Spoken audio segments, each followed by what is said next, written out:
પંચમહાલના ગોધરાના એક ગામમાં ભ્રષ્ટાચારનું ગ્રહણ લાગ્યું। ગોધરાના પીપળિયામાં સરકારી યોજનાના લાભથી લોકો વંચિત રહ્યા છે। ભ્રષ્ટ અધિકારીઓના પાપે લોકો હાલાકી ભોગવી રહ્યા છે। તો મને આવી તકલીફ જ છે। સોમાહામે આવી તકલીફ પડે અમને। આ પોણીમાં જ રહીને અમે આવી રીતે સોમાહામ હતી।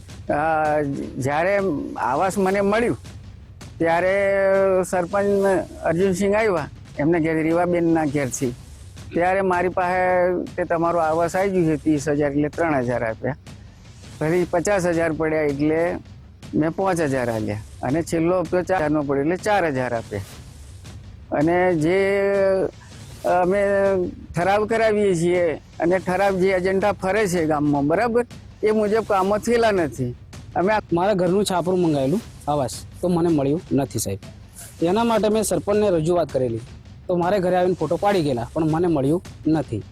તો મેં સરપંચને ફોન કર્યો તો મને સરપંચે થોડી ધમકી આપેલી સાહેબ કે નહીં, હું આપું છું બીજા ગામમાંથી લાવીને, એવું સાહેબ મને બોલ્યા। તો મેં કીધું હવે સાહેબ જે વોર્ડ નંબર 2 એની અંદર એક મોટી શેરી આવેલી છે। હવે એ શેરીની અંદર માટી મેટલ થઈ ગયું, પણ જ્યારે સીસી રસ્તાની માંગણી કરી તો સરપંચ સાહેબે મને એવું કીધું કે તમારી શેરી જે સીસી રસ્તાની જે ગ્રાન્ટ છે ને પલટાઈ ગઈ છે, એ ગ્રાન્ટ સીધી થશે ગાંધીનગરથી, એટલે તમારું આ રસ્તો પાકો થઈ જશે।